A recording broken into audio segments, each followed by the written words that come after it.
energy, right? You know that, right? That's it. You'd have to tell me more about what that means.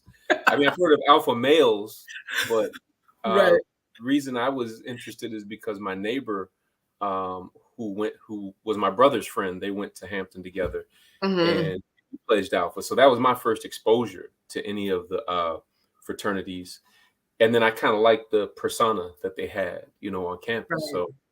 Mhm. Okay, we definitely gonna talk about that. So yeah, I know Jabari is. Jabari is an alpha, right? Yeah, And all this, he told me some really interesting things about their history that I thought was really profound. So, yeah. yes, yes, yes, definitely. So come on in, people, come on in. We have Chike Akua here tonight. And we've been backstage rapping on the mic with each other.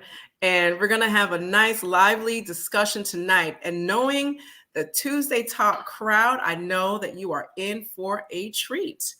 Tonight, we are going to be discussing sacred science, African spirituality, Christian thought, all of that. So we know that that's going to be definitely something really exciting. So come on in, people. Come on in. Yes.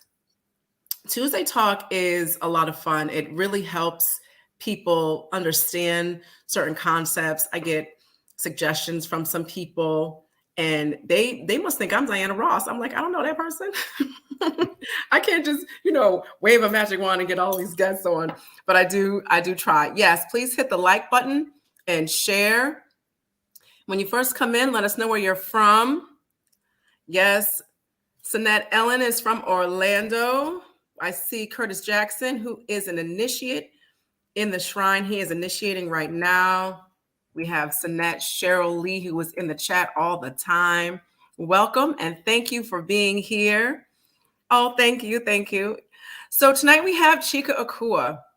He has extensive experience in African spirituality and African sacred sciences. He is an educator. He teaches at Clark Atlanta University. And as you all know, I graduated from Spelman College. Morris Brown just got their full accreditation back. And anybody who works, plays, educates, or all of the above in the AUC understands how important that is. So I just want to give a shout out to Morris Brown College. So glad y'all are back in the family. And we need to have a cookout, y'all, for real. An Yes. unofficial cookout with all of us.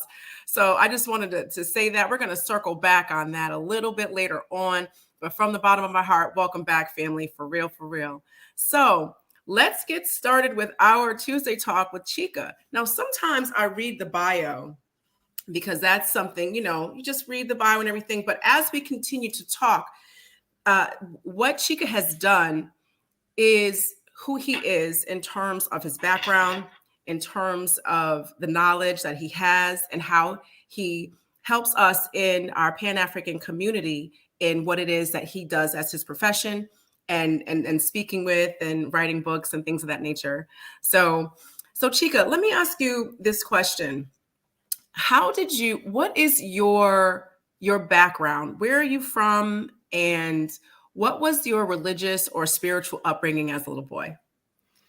I was born and raised in Toledo, Ohio, about an hour away from Detroit, Michigan. Mm-hmm. I grew up in the Catholic Church and went to Catholic schools from kindergarten all the way through 12th grade. So I had a very kind of a narrow experience, always one of only a few Mm-hmm. Black people in the schools that I was in and the church that I grew up in.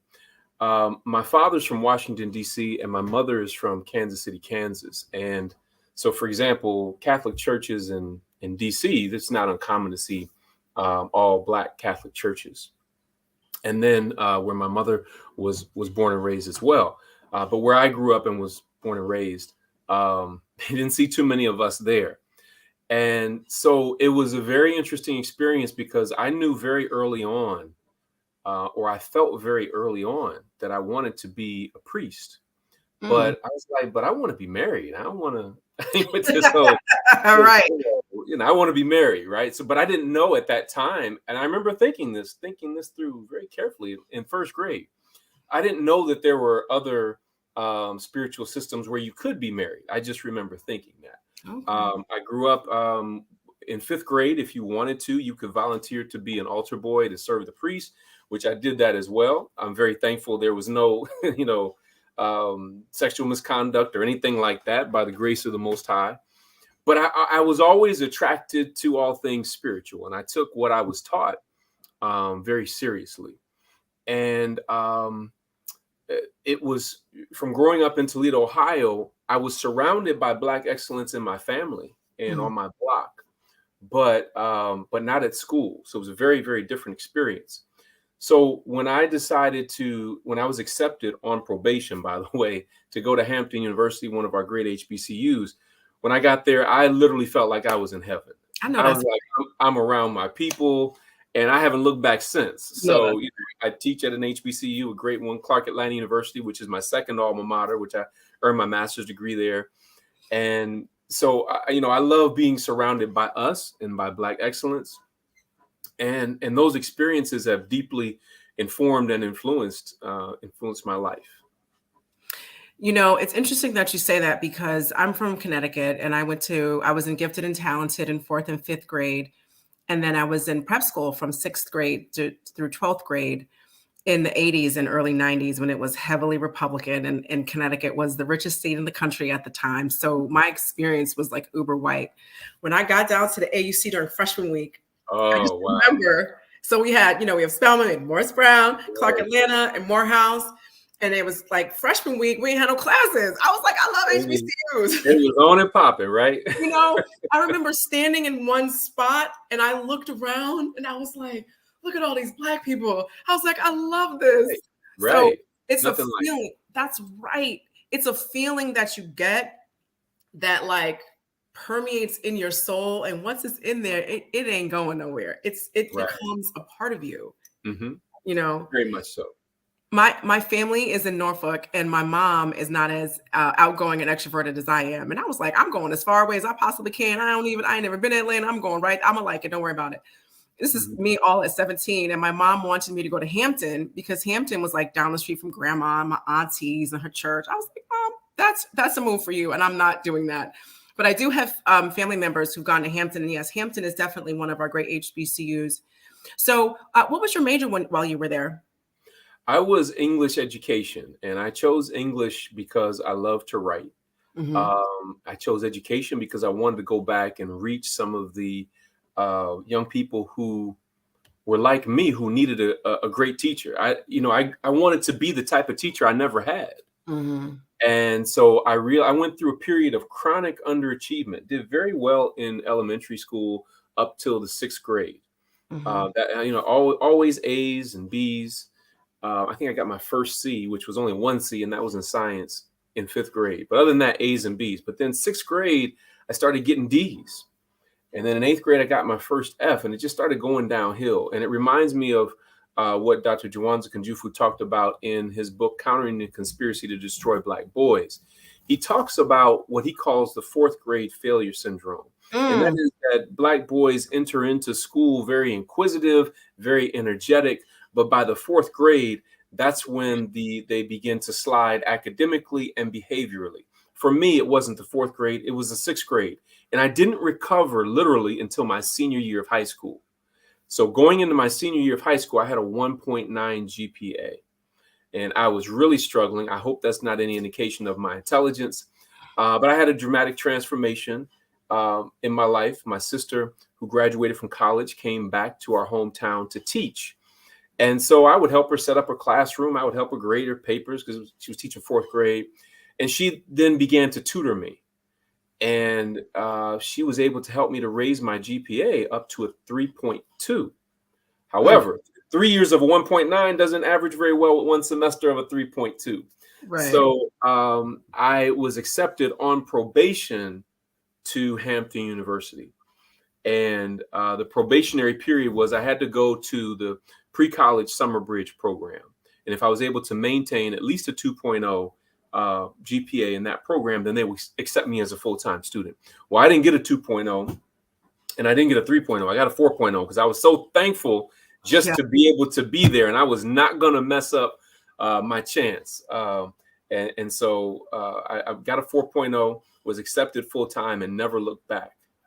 That is awesome. And you're one of our great scholars. And you're one of our great scholars. And that story rings so true.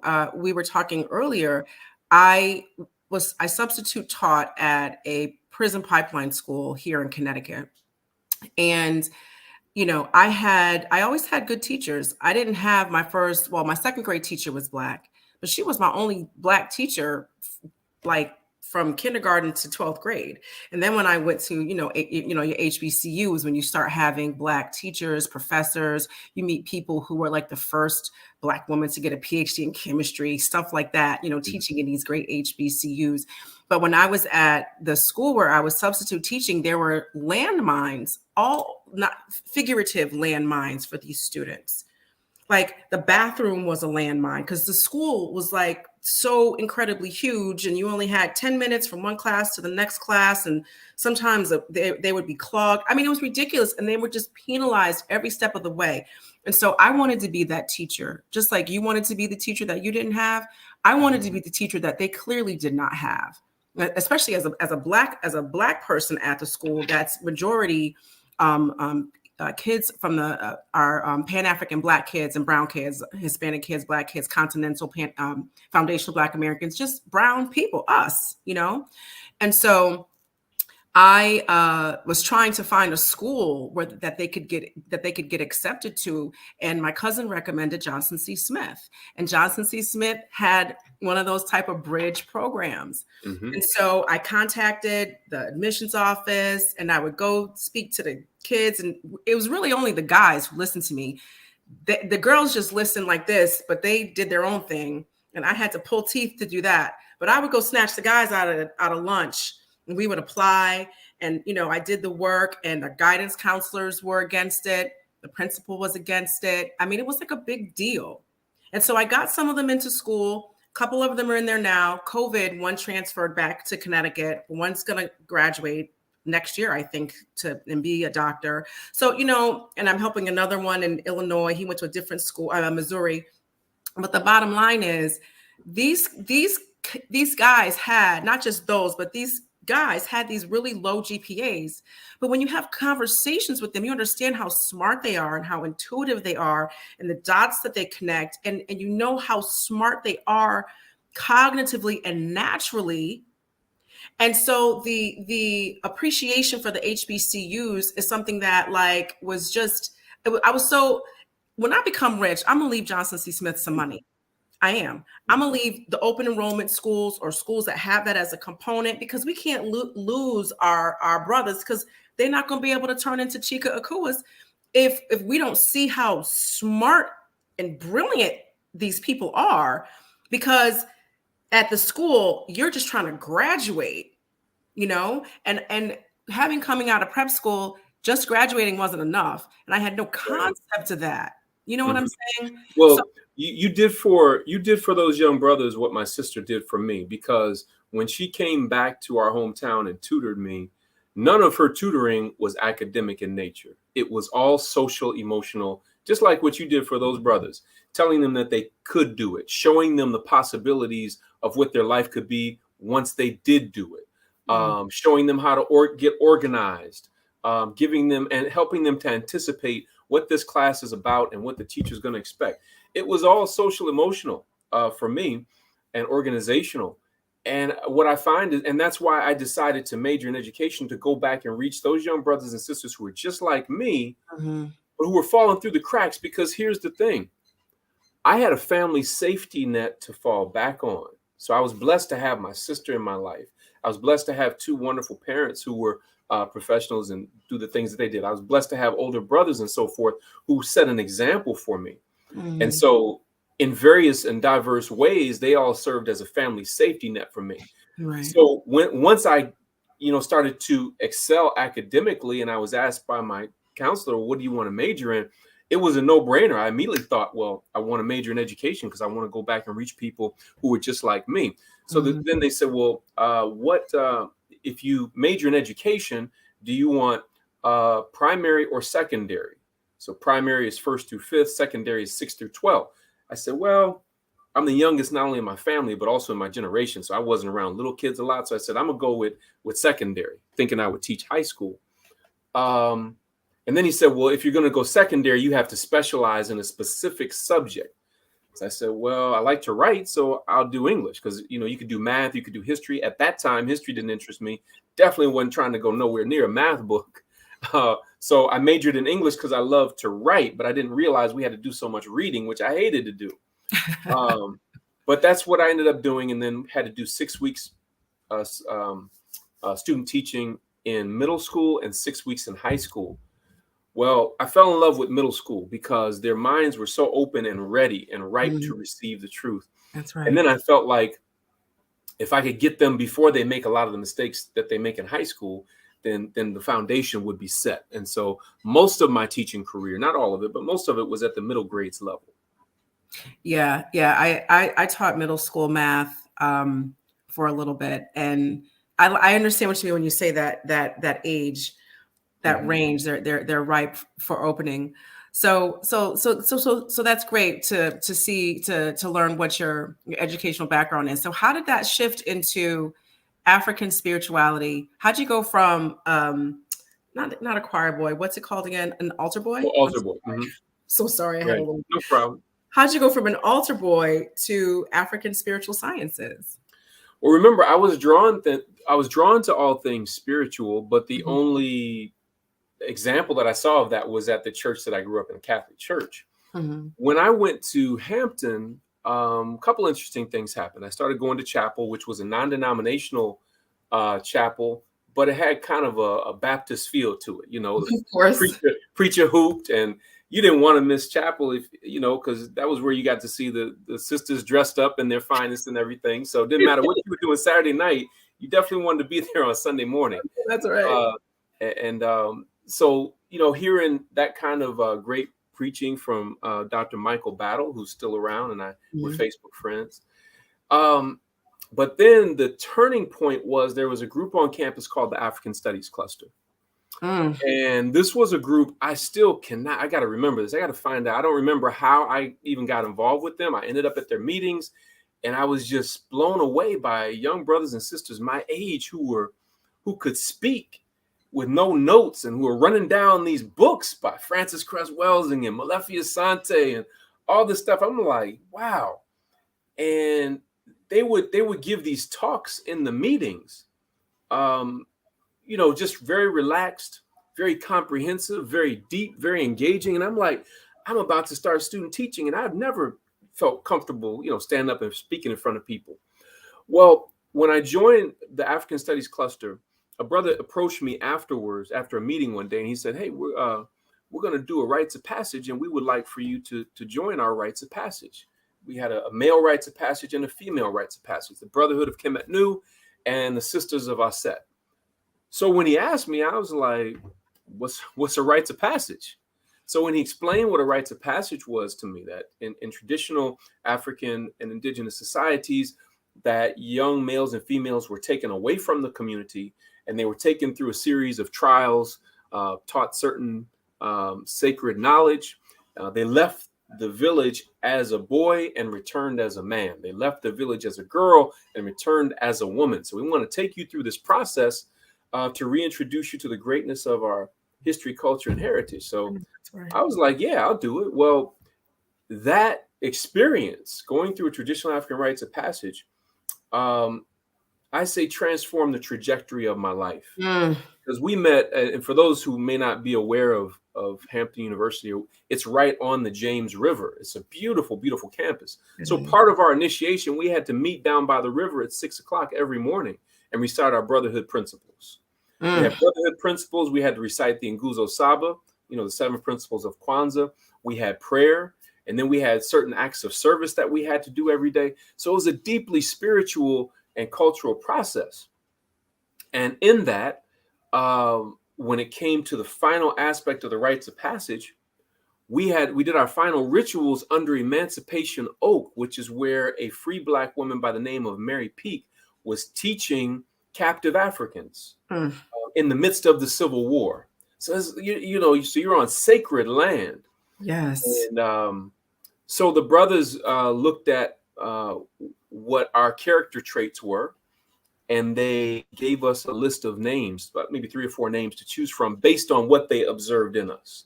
So when they showed me the list of names, I don't even remember what the other names were. The name Chika or Chike jumped out at me because it meant power of God. So it was what I Right. was striving to be. And it Yeah. comes from the Igbo nation in West Africa, which would be primarily in present day Nigeria. Wow. That's I wasn't expecting that. That is amazing. I've been to Hampton's campus a couple of times, so I kind of had a little bit of a vision Mhm. of what that might have looked like. That was beautiful. Yes, rites of passages do change the trajectory of your life. I went through a rites of passage when I was around 7 or 8. I had it was with the Artist Collective, founded by Jackie McLean. He was a jazz musician who was from New York City. Mhm. Jackie and Dolly McLean, and we just learned about ourselves as Africans here in the Americas, and I so going through initiation through the shrine, it made me think back to when I did that as a kid. I'm like, wait a minute, I've been initiated. And so, yes, initiations definitely change the trajectory of your life because you have this frame of mind shift that Mhm. just like when you get that feeling when you step onto an HBCU and you're like, I am here, right? Because you've been in this all white environment, you see all your people, that feeling never goes away. That really what that is that knowledge. You cannot unknow what that Mhm. feels like. And it's the same thing with the rites of passage. Once you are connected to yourself, your who you really are, you can't go back from that. You might fake it and Right. do whatever, but it's with you because you can't unknow it. You can't Mhm. unexperience learning yourself. Yes. Right. And when you said that you went through when you went through initiation as a child, Mhm. in African tradition, it's not uncommon to go through initiation several times in your lifetime. So I've been through Mhm. at least 3. The first one would be the Brotherhood of Kemet Nu. The second one, I was initiated into the Jegna Collective, which was an African educators think tank that Mhm. was initiated by Nana Bafora Amankwesi II, also known as Dr. Asa Hilliard III. Mhm. That had a profound impact on my life. And Wow. then I would say the most recent one would be in earning my doctorate under a Jegna or under a Seba master teacher, who was Nana Dr. Joyce King at Georgia State University, Mhm. who is a phenomenal elder and advisor. So it's not uncommon to go through several initiations. The challenge is in our culture, in our community today, unfortunately, in most places and spaces, those structures are no longer there. Right. Unless you're fortunate to be in a place where somebody is doing a rites of passage for children or doing a rites of passage for adults and things of that nature. But those structures were indigenous to African societies, That's right. wherever we were prior to alien intervention. Speak it. That's the truth. That initiation gives you information and responsibility to enter into the next phase of your life and to Mhm. understand that your behavior is based on your character. Generally speaking, that is initiation. And people and family, we had, just like Chika said, we had initiation all over the continent. Okay. And for those of you who are new today as your first time, or for those of you who've been here for the past 2 years, African thought and African spiritual system is generally, basically the same across the continent, which is you are responsible for you and you must be of good character. That's just a general broad brush that is applicable to African spirituality, African thought, African culture. So can you tell all of us what is African spirituality and what is African sacred science? Well, they're very much the same from Mhm. my perspective. When I say African sacred science, African emanating out of the hearts, minds, spirits, souls, culture, and history of African people. Sacred means that which is sanctified or set apart for a high and holy purpose. Mhm. Science comes from the Latin word scientia, meaning to know. To know what? Whatever it is that you want to know. We had a scientific method for discovering that. And one of the first prerequisites of that method and of African sacred science would be rekshanu, which means knowledge of self. So knowledge of self is not only talking about our history and culture as a people, but it's talking about what is what works best for you as an individual, knowing yourself and what allows you to function best. So I'll give you a couple of examples of what I mean by that. When we talk about individual knowledge of self, I function best when I have prayer and meditation as soon as I wake up in the morning. Okay. When I have prayer and meditation first thing in the morning, I feel more centered. My day flows much better. And it's not that undesirable things don't necessarily happen, but my ability to handle them is much better than when I don't do my prayer and meditation. As a matter of fact, when I don't, I find that sometimes the day kind of spins out of control, but I feel much more centered when I do that. Another thing that I have to do, just based on who I am and knowing myself, I have to exercise. Like it's not even optional. I have so much energy. I have to center that energy and get it out. And that's my time when I'm, thinking and envisioning and so forth. So, I'll do my exercise, which Monday, Wednesday, Friday is weights and some cardio. And then Tuesday, Thursday, Saturday is cardio and martial arts. So I have to do that. Again, not optional for me personally. Knowing myself, I function best when I have prayer, meditation, and physical exercise all in the morning. Now I'm ready to go, right? Some things that are kryptonite to me, if you put certain kinds of ice cream in front of me, my knowledge of self tells me I can't do it. I'll end up eating the whole carton of it, So I try to stay away from that, Right. Certain sweets and different things like that. So I'm learning how to eat better and eat to live and so forth. But knowledge of self says, here's how I function optimally.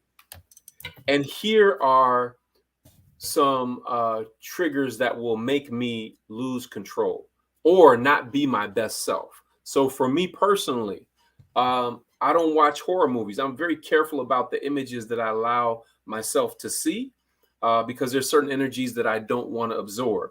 There are certain types of people that I don't want to be around. And that's not to be judgmental or to cast aspersions upon certain people, but I know the type of people that I flourish best around. I'm not talking about when you're doing ministry. When you're doing ministry, you got to be around whosoever will, let them come, as they say in the church. But in terms of hanging out or fellowship, there's certain types of people that I function best with. So that's individual knowledge of self. And a lot of times, unless we've done the internal work, we don't know that. And so you may be hanging around a person or people who brings out the very worst in you. And you wonder, why do I end up in this situation every time I hang out with this person? Right. Or why is my life not where it should be? And, you start looking about who's around you and you begin to see. So that individual knowledge of self is so important. And to me is one of the first prerequisites of African sacred science. And not just me, going all the way back to Kemet. This is what our ancestors tried to tell us, that you have to have collective knowledge of self about our culture, history, and our story. But you have to know who you are when you look in the mirror and look into yourself, knowing who you are, whose you are, what your purpose, mission, and destiny is for being on the planet. So, first prerequisite, I have to put this in the chat because that's definitely something that everyone needs to understand. Knowledge of self. You gotta love 90s hip hop. How many brothers in the 90s told us about knowledge of self? And see, that's the thing, going to an HBCU during the golden age of hip hop, during the African-centered education movement. And I wasn't down here on the Atlanta University Center, campuses, but being I've heard about what the AUC was like back then. So I can only imagine you had people like Dr. Khalid, Dr. Clark, Dr. Jeffries, Dr. Hilliard, who were constantly, over at the AUC. Although Dr. Hilliard was a professor at Georgia State, he did a lot of his most important work at Clark Atlanta University. And as a matter of fact, left all of his papers, all of his sacred papers are in the archives at Clark Atlanta University. So that tells you what he thought about it, because he would always say that the Atlanta University Center was the largest conglomeration of HBCUs on the planet. And so he was always telling us how sacred that history and that land was and is. Oh, I wasn't ready for that one. That is definitely true. Having been in the AUC in the early 90s, and what it is that we had access to, and the people who were around us, just like what Chike was saying, it's historic and it's amazing. And it was just, a little bit of luck, that if you wanted to go to Spelman, Clark Atlanta, Morris Brown, or Morehouse, and you got in and you went and you were able to see and experience and feel all of that in AUC. And part of that is because Atlanta and Georgia is like one of the major vessels of the civil rights movement, and Martin Luther King went to Morehouse, and his sisters went to Morehouse. As a matter of fact, one of his sisters, her name escapes me at this moment. She just recently retired. She was in the psychology department teaching when I was there. Right. And so you just have people who are like icons, like that's your teacher. It's like that. It was definitely an amazing experience to be down in Atlanta at that time. A lot of the people on Tuesday Talk here know I talk about 90s hip hop a lot, because they were giving us so much knowledge and information about Kemet and about Africa in general that, we just absorbed it. I did not know that it was Kemet that a lot of artists were talking about. When Erykah Badu put up her ring, I didn't know that it was an Ankh. I didn't know what this meant, because I was looking for it. And because I had grown up around elders who talked about Africa and different Kwanzaa and different elements like that, I was used to that. So I didn't know that they were talking about, African spirituality and the sacred sciences. So let me ask you this: how do you connect with your African spirituality? Do you have a mode that you've kind of put together from knowing about different spiritual systems, or is there one particular system that you follow? So, as I mentioned, one of the ways that I connect is through prayer and meditation at the beginning and end of the day. And then going throughout the day, being constantly reminded about my purpose for being on the planet. That's why names are so important and words are so important in African tradition and in indigenous tradition. So in African tradition, your name tells you your history, your identity, and your destiny. Your history, where you come from, your identity, who you are, your destiny, where you're headed and where you're supposed to be. So the name Chike, as I mentioned before, means power of God. The name Akua, in the tradition that I took it, I know it's a female name in certain West African traditions, and obviously that's not the meaning that I took. I think born on Wednesday. The tradition that I took it from, it means messenger. More specifically, sweet messenger, meaning one who is able to make the message sweet to the ears, to make it so people can receive it. So a big part of the work that I do is breaking down these cultural concepts for everyday people so that they can kind of make that transition to be more culturally centered in our traditions.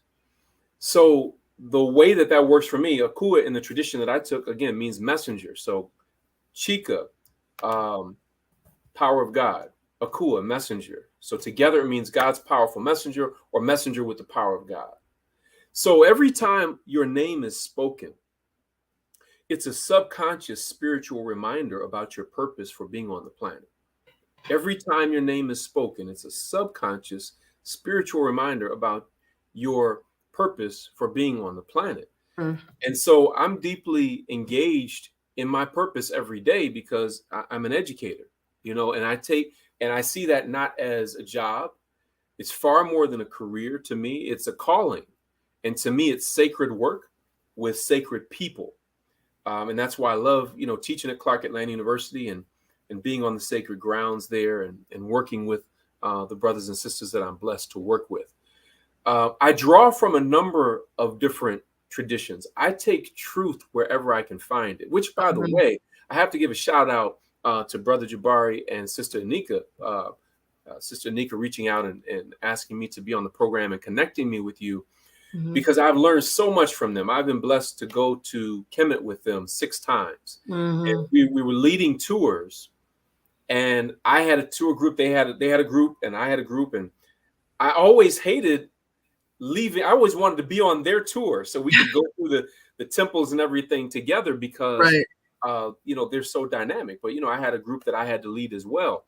But I have learned so much from them over the years that has helped to center me deeper in the Kemetic tradition. And both of them will tell you, on any given day at any given time, they'll get a text from me asking some kind of question about Kemetic history, culture, or spirituality that I'm researching and so forth.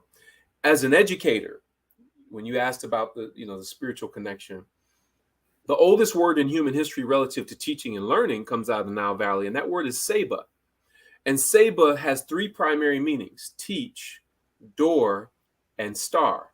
So that, along with other research information, tells us that the ancient African philosophy of education is that the teacher opens the door to the universe so that the student may shine like a star. Well, that's a completely different idea of education than most other traditions have. So our tradition of education has always been deeply spiritually rooted, and our master teachers have always been the priests and the priestesses who were very deeply spiritually centered. So that gives you a little bit of idea of my connection to Kemetic culture, history, and spirituality. But as I said, I take truth wherever I can find it. So I still draw on a great deal of the things that I have learned over the years in Christian ministry and in the Christian tradition.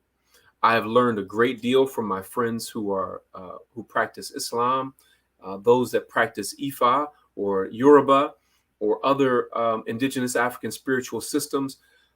I bring all of that, any truths that I find, I bring all of that to help me on my path, because what I've discovered is that there is a oneness in all of them. And of course, the Kemetic tradition informed and influenced all of them.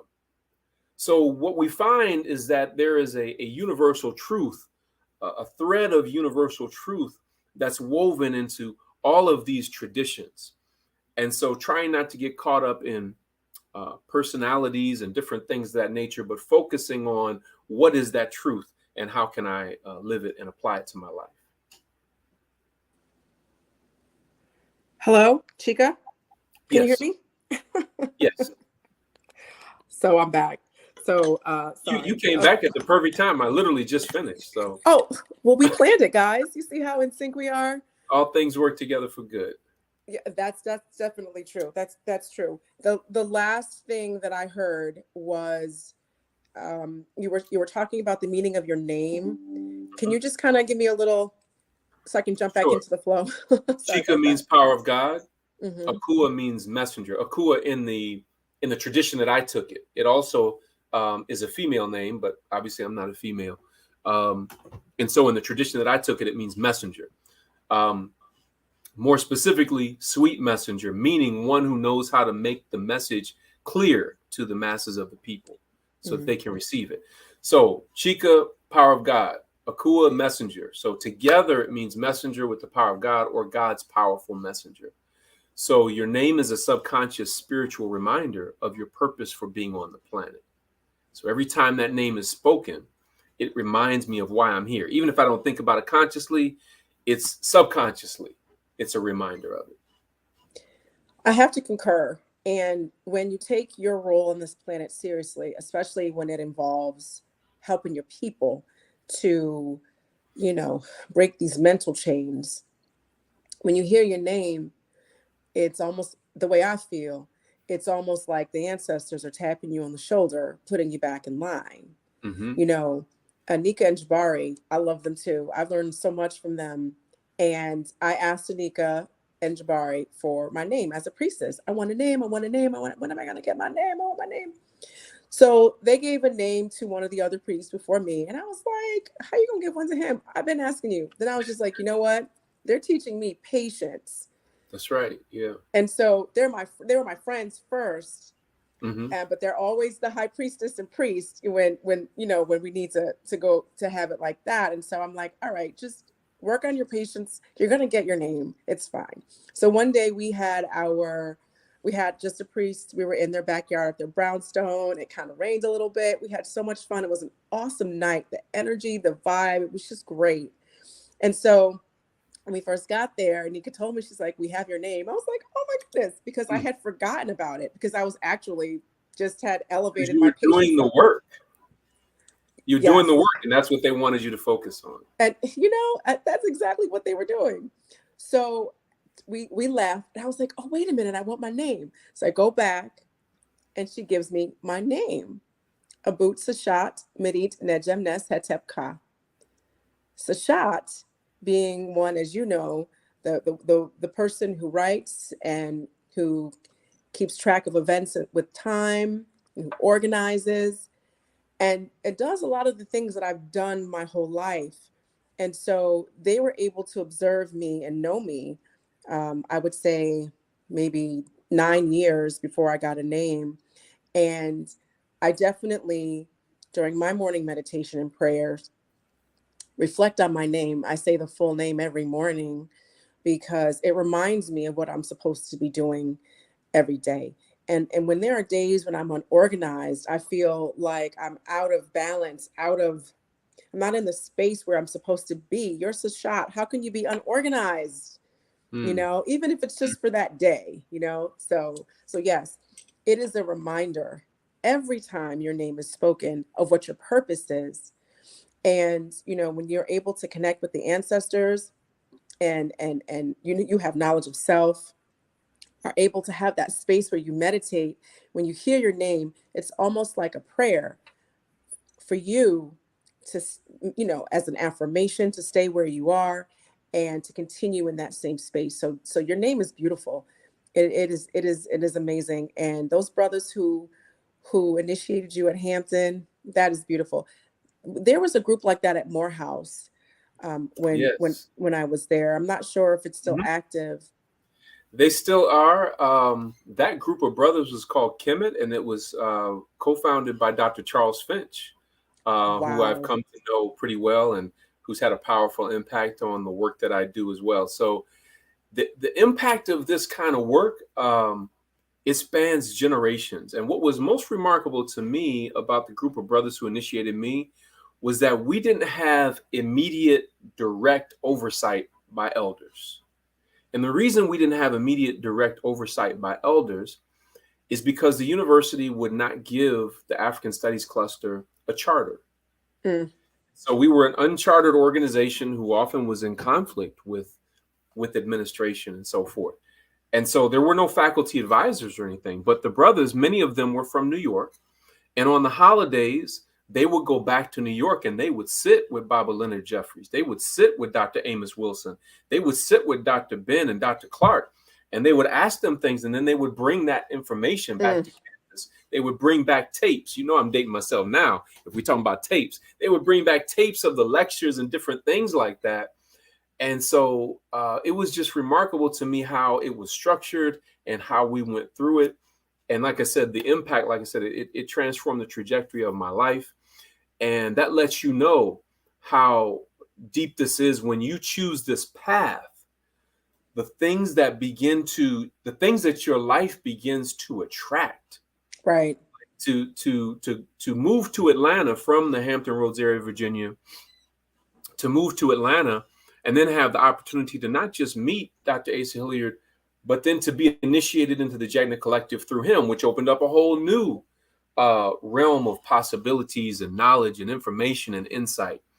To be able to go to Kemet with Tony Browder and with Brother Jabari and Sister Anika and all these different things that your life attracts because you made a decision to center yourself in the best of our culture and live this path. And that's something that I want those that are listening to really, really consider, that when you choose to center yourself in the best of our culture, to honor the ancestors and to live for the Most High, you'll be amazed at what begins to happen and unfold in your life. That is so true. Because it's energy, and you put yourself in certain spaces, and the truth resonates with you. And just like what Chika was saying earlier, other energies from different people who don't have knowledge of self, who haven't done the work on themselves, they're just resonating in a space that is not them living in their purpose. And until they are, that's not something that's beneficial for you. When you open up and you move into the space that you're supposed to move in, it's really like at the precipice of the door, like the sepcats going from one sepcat going deeper and deeper and deeper, into the field of knowledge. So let me ask you this question. Is there, I know that you had mentioned that you kind of pull from different knowledge from where you get it. Is there, do you feel that because of your Christian background, that there's something from Christianity that you still have with you that still kind of resonates with you? Absolutely. Again, I see things in terms of oneness. Some people tend to focus on differences. I tend to focus on similarities and oneness. And so when I began to be exposed to the Kemetic tradition and other African traditions, you naturally begin to compare what you're learning to what you already know. So one of the prerequisites of master teachers is that they take you from what you already know to what they want you to know, right? So as I'm learning this stuff, I'm comparing it to what I already have been taught, through religion and spiritual traditions and so forth. And to me, I was seeing things lining up. I wasn't seeing, obviously there were some differences. Right. But overall, when I began to reduce things to their least common denominator, we're talking about submission to one creator. We're talking about service to that creator and to all humankind. And then we're talking about the willingness to sacrifice to perform that service and to submit to the creator. So that was the big picture that I saw. Everything else was just details. So then I started learning the details and becoming fascinated with that, some of the symbols, some of the names and different things of that nature. Now, so for me on that side, it was easy. Like I see it. What was not quite as easy was serving in Christian ministry and wanting to share that with other people and help them to see it. When most of their lives, they had been taught the differences, that this is demonic, that this is evil, that this is pagan, polytheistic, and all those different things that we've been miseducated to think about African tradition, culture, and spirituality. That was the difficult part. But what I discovered in that process was, if I just focus on the truth that I know and live it, even if people disagree with me, they can't disagree with my walk. Right. And I found that to be true. You mentioned earlier about this issue of character. So in Kemet, that would be referred to as ma'akeru, being true of voice. That's right. In I believe it's Ifa, they would call it Iwa, character. So and Wale Mubarudi has a book called Iwa, a warrior's character. So Iwa Pele means character. In all African traditions, character is at the center of the education, socialization, and spiritual process, right? So even if you disagreed with some of the doctrine, that I was teaching and different things like that, most people, in looking at my life and my lifestyle, would think that it was a reflection of the truth.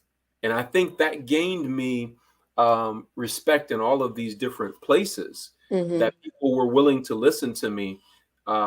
Even if they didn't fully agree with all the details, they could see, what I was focusing in on in terms of bringing people together across these traditions, because I'm also a Pan-Africanist, right. So wherever we happen to be, I want to see us together and operating in unity. And it's interesting that you say that, because what I have seen over the past couple of years is this a halting of, you shouldn't believe this, you should believe us, stop believing this, come over here, let that go. And people are putting that, Black people in the Pan-African movement are putting that to the side, and we are uniting based upon our African history and ancestry, and focusing on the oneness, focusing on what unifies, focusing on, things that are, or components that are very similar. Those divisions that we have based upon basically who enslaved us, whichever religion was given to us, whichever language was given to us, our whatever isms stuck with us, like colorism or what have you. I have seen a conscious effort of our people putting that aside, putting all those things aside so that we can unite. Now, there are some people who are still going to be where they're going to be because I guess it's safer for them in their own mind or in their own way or what have you. But those of us who are really kind of pushing this movement forward have put that to the side. And it's almost like a switch was, went off collectively, which is very possible if we're all in the same, vibration and energy, that we've come to the same conclusion at the same time. Listen, we got to work together because we're the same people. You do your thing, I'm gonna do my thing. We're gonna come together. We're gonna have one big unified prayer, and then we're gonna, move on from there. So yeah, I agree, and I think that also, to kind of add on to what you were saying about looking at the similarities, is really a similar energy or vibrational level, like a radio station. It's recognizing the same human attribute that our Right. ancestors recognized and named. And so in different, entities or different religions, different spiritual walks, etc., they're going to have different names, but basically they're talking about, the very same thing. Yeah, and it's, I think it's important that we recognize and honor the door through which people enter into this journey. Yeah. And, I still have, there's still people who have a prayer covering over my family, Mm-hmm. And they can't run down Kemetic spirituality and tradition, but they stand on what they do know. And I trust them to keep a prayer covering over my family. So it's very important, I think, that we look at the essence of things. Yes. And, I look at, my parents were Christians.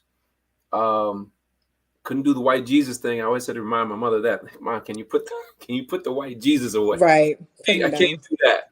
But, we have these emotional ties to these things. And so her mother gave her this stand with this picture and all that kind of stuff. And we have these emotional ties to some of the negative aspects of these religions that were imposed upon us. But remember, our truths are in all of them. And so it became necessary for me personally to learn how to radiate light no matter what setting that I was in or what setting that I am in. Was that an easy lesson for you? It became increasingly easier when I surrendered to it. When I surrendered to the need to be right. That's ego. That's not spirit, or it's not the right spirit. I'll say that. So when I surrendered to the need to be right and just decided to be, that's when I discovered the power in just being. And that's when I found out that friends or family members would say things like, when you're around, I feel so calm, or when you're around, I feel at peace, or, thank you for being here, things like that. And that let me know, again, knowledge of self. Like, you have to ask yourself, what do people feel in your presence? What do people feel when you're not present? What do people feel when you speak to them? What do people feel when you fail to speak with them? Right? These things, and when people begin to share with you, because we all have some blind spots. They say you can't see the picture when you're in the frame, right? So you can meditate and pray on it, but you can't see the picture when you're in the frame. And so sometimes it takes trusted people to tell you what you look like. I don't mean what you look like physically, but what you look like at an energetic level, and to let you know, hey, bro, that's not a good look, or hey, did you mean to do that? That sort of thing. Right. But all of this is a part of the individual knowledge of self. And by the way, when I'm talking about this individual knowledge of self, this is an aspect of knowledge of self that only began to really think about and be exposed to in the past year or two. Mm. Because prior to that, I was always thinking collective about knowledge of self, about our culture and our history, not as an individual. But it's only recently that I began looking at it through that lens. Really? Mhm. Well, you definitely had knowledge of self to be thinking about the collective, because you had to be a part of the collective. So that's interesting that you just thought of that more recently. That's interesting. I being a priestess, when we first started priesthood training and stuff, it's a lot of pressure. I don't want to make, part of it is because, I'll just say this in all honesty, I didn't have a lot of respect for pastors, for especially Black pastors, because I knew they were lying. I just didn't know about what, and it used to anger me. Mm-hmm. And the things I would think about them and say about them, you ain't this, you ain't that, you do this, you do that. And now that I'm a priestess, I'm like, oh my goodness. Yeah, that's a different place, because I've had the opportunity to be in ministry to do all the things that I critiqued other ministers about. So prior to being in ministry, I was like, man, they should do this, or why they do that, and man, he's not serious, or she's not serious, and they should be doing it. When you get in that position, it's very, very humbling, because you realize how powerful a position it is and how ill-equipped you are for it. You're gonna put me on blast in front of everybody? Not you individually. I mean, anybody. No, but you're right. It's a little scary, because I want to get it right, and at first I didn't want to be them. I didn't want to be those pastors. I didn't want to be them. And you didn't want people talking about you the way you talked about them. Well, I didn't want to be disingenuous like them. I didn't want to be ordinary, doing stuff that I wouldn't even do. Like, you supposed to be this, I wouldn't even do that. I didn't want to be that. And this is something that I was searching for since a little girl. I knew I was getting lied to. I was actively searching for it in high school. And I take it seriously. I don't want to make any mistakes. That's a really high bar, to not want to make a mistake. You're going to make a mistake because you're a human being.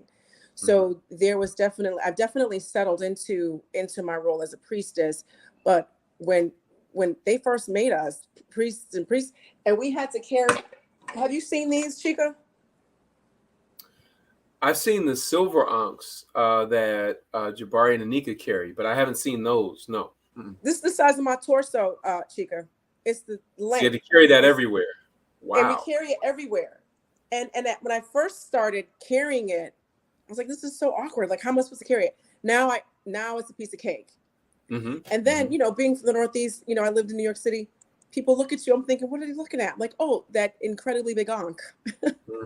And so, again, it's a reminder of who you are and what your purpose is, and how you walk in these streets. How just, what it's a constant teacher and reminder, and it's humbling. And I love it, and it's definitely enjoyable. But I definitely had to have my own kind of understanding about how I felt about Black pastors and their role in what it is that they teach, and how to mitigate that, and learning how to deal with.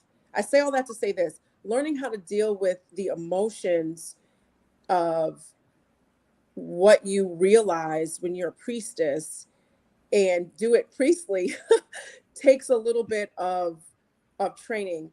And Anika and Jabari are very mellow in terms of helping to guide you on that path. I'm forever grateful to them for this experience.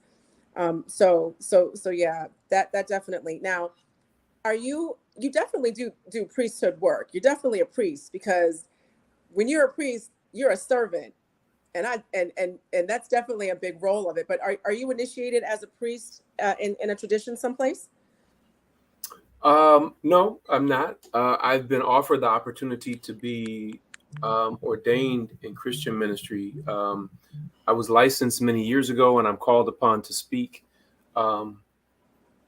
sometimes at churches and church events and things of that nature. But no. But the interesting thing about when you were talking about carrying your ankh, this is how my mind thinks. And these are the connections that I make. As soon as you said that, and I never thought about this before, all the years of seeing Jabari and Anika carrying their ankhs, immediately what came to me was Matthew chapter 16, verse 24. If anyone will come after me, let him deny himself and take up his cross and follow me. And you might say, well, I'm not about any of that. Taking up the cross, that's not the same thing. Well, we know the ankh is the first cross, right? And we know that it represents eternal life. So an example of how I see the oneness of these things, not the sameness, but the oneness, right, is that you're submitting yourself to the burden of walking this path. You had to make some life adjustments to carry that ankh every day. And then I've observed the adjustments that Jabari and Anika have had to make, though it's very natural to them now. In the Christian church, when they talk about taking up your cross, it's about taking up your burden to serve the Most High and humanity. But anytime, I would come across Kemetic teachings or traditions, I would then always be led back to a scripture that was saying virtually the same thing, maybe different words, maybe different language, but the sentiment was very much similar or the same. Mm-hmm. And that's what I mean by seeing things in terms of oneness. Of oneness, yeah. So I'm not fitting to argue with somebody who's going to talk about, you need to pick up your cross and okay, I get it. Okay, bless you, brother. Bless you, say, and keep it moving, and and not get involved in the different arguments, but knowing the different traditions has been very helpful to me. Speaking people's language. Right. So if I see a Muslim brother, assalamu alaikum, brother. If I see a Hebrew Israelite brother, shalom, brother, right? Just knowing people's language. See a Christian person, how you doing today? Oh, I'm blessed, right? Right. And that doesn't mean that I'm being disingenuous. It doesn't mean that I'm just, shape shifting to say what people want to hear. No, right. What it is I engage people on their terms and try to emanate the light that's in me. So, and I believe that that's part of what African sacred science is, to begin to help people to see their own light. So it's interesting that you say that. I had some friends in high school who were Muslims, and I would say assalamu alaikum, and they would say wa alaikum assalam to me all the time, because I knew what it meant, first of all, and mm-hmm. It's a greeting. It's an exchange of care, of love, of how are you, and all of that. So I definitely agree that there's there's a genuine energy in greeting people and interacting with them on their terms, especially when it's just a different language, if you will, rooted in something that's closer in a oneness than a difference. So mm-hmm. Why is it important for us as Pan-African Black people to know what sacred science is and to know what African sacred science is? Well, for one thing, it will enhance your life tremendously because it will teach you the laws of cause and effect. Earlier on in our conversation, very early on, you used the term luck. So, for example, in the ancient teachings, it would say that luck is a word for a law unrecognized. Mm. Luck is a word for a law unrecognized. So when you start studying African sacred science, you begin to learn cause and effect. You begin to learn how to attract certain things in your life, how to repel certain things away from your life and loved ones. And you begin to learn how you function optimally. You begin to learn how to achieve the things that you're striving to achieve. And for me personally, it's enhanced the quality of my life across the board. But here's what I've noticed, and this is why it's so important that you dress the way that you dress. This is why it's so important that you wear your ankh and wear it proudly. Everywhere that I go, our people are searching and they want to know the truth. So I promise you, wherever you've been today, if you've been anywhere, I promise you, somebody's having a conversation about you that you don't even know right now. They're going to say, I saw this woman and she had this thing on her arm, or if they know what an ankh is, she had this huge ankh on her arm. And I wanted to ask her about it so bad. But just the energy that you represent by carrying your ankh every day, makes a huge difference. For me, whenever I go to speak somewhere, 99% of the time, you will see me with my cowrie shells on, and or you'll see me in African clothes. When I was a classroom teacher, I wanted to make sure that I always had on something that would speak to our culture as a people. That's right. And so for many years, because of the school system I was operating in, we had to wear shirt and tie and so forth. So sometimes I would wear a kufi with my shirt and tie. A lot of times I just had a little ankh ring. And that little ankh ring, for some reason, my students would always ask me about that every year. So I say all that to say that our people are hungry for this knowledge. And that's why it's so important to have the Center for the Restoration of Ma'at, the Shrine of Ma'at, right, and the wonderful work that you all are doing, because our people need to have a place to go to. They need to be able to come up to you and feel comfortable because of how you represent yourself, to ask you questions. Well, why do you wrap your hair? Or why are you have an ankh on? Or why are you wearing all white? Because what I find is a lot of our people are on the fringes of this consciousness. They were raised a certain way, but they're being drawn toward this consciousness, but they don't have accurate information. And so they have to be able to come to places like this, or to people like you or me, to be able to get accurate information from people who are living it authentically. That's right. That's right. You know, I didn't have the right words to ask either. And I was around it and just didn't know what I was around, you know? So I listen, I felt that when you said that, because the age that I was when I was around all of it was so young. And this is something that I don't struggle with it anymore, but I maybe I need to let go of it 5-10%.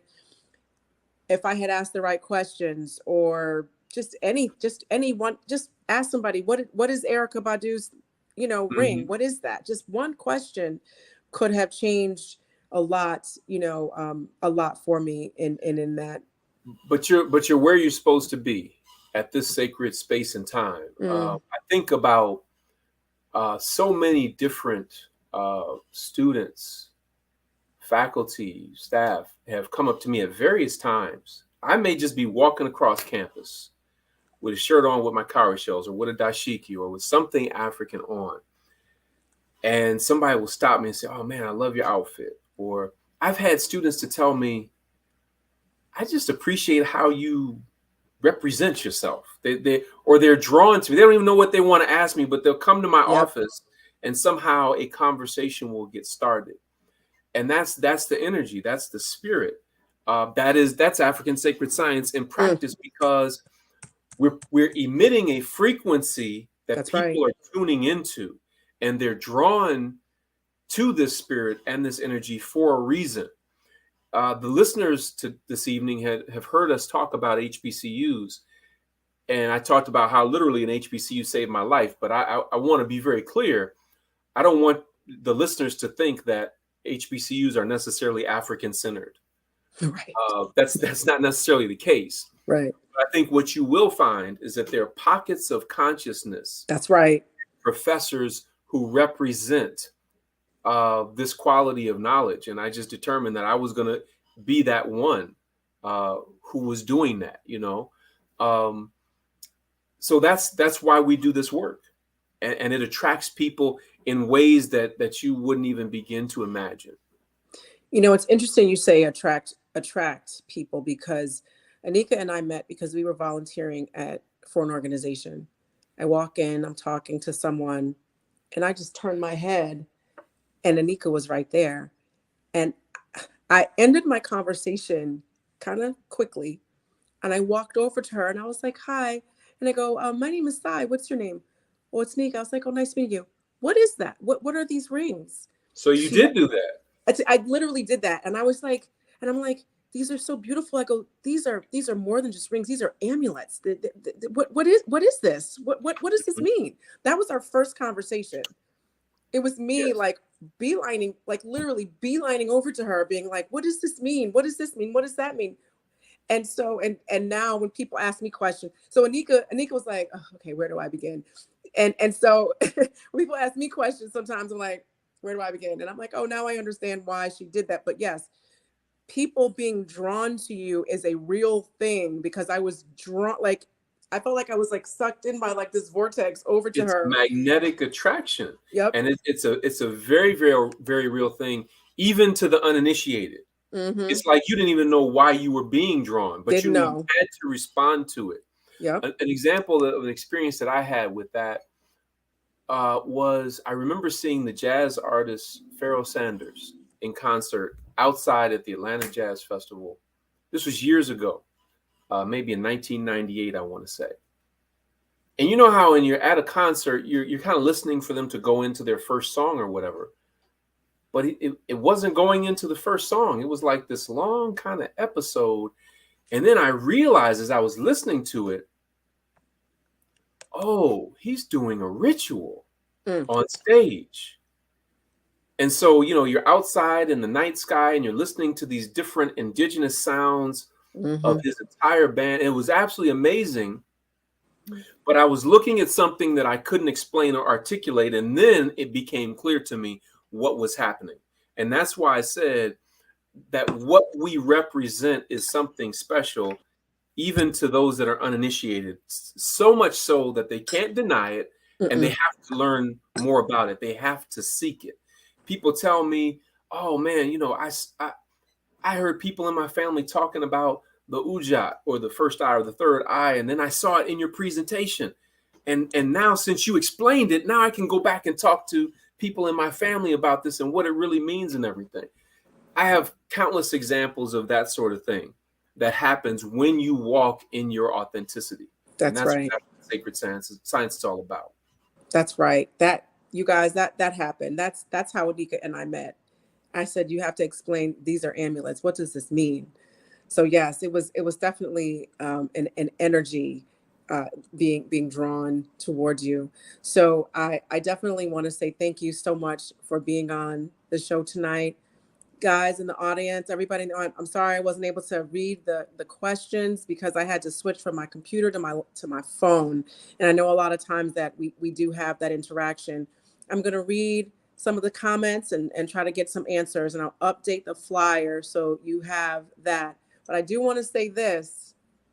When I was at Spelman, I was Miss Alpha Phi, which is, I was an Alpha Queen for the Alpha chapter at Clark Atlanta, Alpha Phi Alpha chapter, Alpha Phi Alpha fraternity, Alpha Phi chapter. And so I was saying earlier that Chike has alpha energy. And he said, what does that mean? Alphas are smarty pants. Alphas know a lot, and they know a lot, just like Jabari. So I was just saying, you just embody some of that energy. And, you know, so I'm not going to say that all Omegas are, you know, jumping around at a party, but when you're in college, that's pretty much what they do. They're judges and surgeons and right. all of that now. But in college, you know, that's kind of what that was like. So Sure. Well, all of that is recognized, and of course, all of the fraternities and sororities come out of the African sacred science tradition, though they're Greek letter organizations now. It comes out of our traditional rites of passage, and if you look at the different rituals, you can see it very, very clearly. And one of the courses that I teach is history of higher education. And of course, we start in Kemet and we go through that. And I let the young brothers and sisters know, my graduate students, my doctoral students, and so forth. And, you know, when you mention the alphas, of course, that's, you know, the first fraternity. And one of the things that Jabari told me about them, well, I already knew that when you're online as an alpha, you're called a Sphinxman. So they had the brothers at Cornell who founded Alpha Phi Alpha, they were aware of this history. They didn't have the original Kemetic names back then, but they went with what they had. So they said Sphinxman, and you'll see the picture of the Haremaket, what the Greeks referred to as a Sphinx, you know, on their iconography. So there are all these connections. And what I've discovered is that if we focus on what we have in common rather than the differences, I think we'll get much further. But for those that want to continue on this journey, even after this call, I want to encourage you to go to blackhistorypower.com. Blackhistorypower.com has my entire catalog of African origins videos. Oh, awesome. And at the top of that webpage, blackhistorypower.com, www.blackhistorypower.com, what you will find is a free online course. So when you sign up for that, put your email address in. The system will send you a free video, 6 free videos, 1 per day for 6 days. And then after that, if you want to purchase some material, which we hope that you will, that option is available as well. In addition, we specialize in bringing this information to our families and to children as well. So if you like what you heard and you feel like it's good for our people, I also want you to check out readingrevolution.org, readingrevolution.org, because that also contains some of our most recent online material that will help you and your family. We also have captioned videos about our heroes and sheroes, both ancient and modern. So I definitely want to encourage everybody to go to readingrevolution.org. You can also purchase any of my books at that website by clicking on Books by Dr. Akua. Chike, thank you for that. I always end with letting our Tuesday Talk audience know where they're able to find all this information. And I'm going to get these websites and I'm going to update it on the flyer like how I normally do. So you'll have all of his contact information. It'll be there for you. You'll be able to click on it and go right to his page. I looked at his page and I'm like, this is amazing. I'm like, I don't even know what I'm going to ask this man. I could have him here all night because there was so much stuff there. But you know what, Chike? I have one more question for you. Mm-hmm. Which school is the real HU? You trying to get me in trouble tonight. Is it Howard or is it Hampton? Is it Hampton or is it Howard? You know, one of the ways that I get around some of the controversy, I said, for me, the real HU is Hampton University. See, that's a nice alpha answer. Very nice, and nobody gets their feelings hurt, and then you want to hang out with them and learn something from them. I do want to make something. They tried to throw that in my face when I was speaking at Howard, and they said, after they introduced and found out that I was from Hampton, they tried to say that. I said, well, y'all got a Hampton brother speaking to you here at Howard. Y'all invited me here, but that's a whole nother thing. I'm not going. That's ego, right? That's ego. So I'm not going to get involved in that. You know what that is, y'all? With our HBCUs, we family. So we gonna dig at each other. We gonna poke the bear a little bit. But let me tell you something. Don't talk about no HBCU, because then we all graduated from HBCU University, and we ain't gonna let you talk about none of the other HBCUs. I do want to make something clear in the chat. I am not a member of a sorority. So I'm not a member of a sorority. I don't know why anybody thinks that. I just want to make that very clear. But so Chike, it was so great having you on, and it was really great having this. Like, I feel like we had a fireside chat kind of vibe going. Definitely. So thank you for joining us, and remember, everybody in the chat, I'm going to read some of the comments, see if I can get some answers. I'm going to repost I'm going to post his contact information as an update to the flyer on the Shrine of Ma'at's Facebook page. So please visit back tonight or tomorrow. Give me some time, y'all, so y'all can come back tomorrow for it, okay? But it'll be there, I promise. I want to say thank you to the Tuesday Talk audience for showing up every Tuesday and being a vessel yourself, being a vehicle yourself to transmit all this information that we get from our great guests. Listen, we talk about Dr. Ben and Dr. Clark and Dr. Aisha Hilliard and Francis Cress Welsing. Well, guess who Chike is? Chike's at that level. You're going to be talking to your grandkids, but like, yeah, we used to watch a Boots to Shot on Tuesday Talk, and she had Chike on there. And so I just want you to understand that the people who we have here are at the forefront. They have taken the baton from our elders. They have taken the baton from our ancestors, and they bless us by being on in this venue and in other venues to get this information out while we are in the information stage or age rather. We are going through the revolution. Our brother Gil Scott Heron told us the revolution will not be televised. You want to know why? Because the revolution is in the mind. He said that part in the verse too. Okay, so I'm going to leave y'all with that. Thank you again, Chike. Thank you so Shemema'at, much. and family, have a safe evening. Dua. Tua.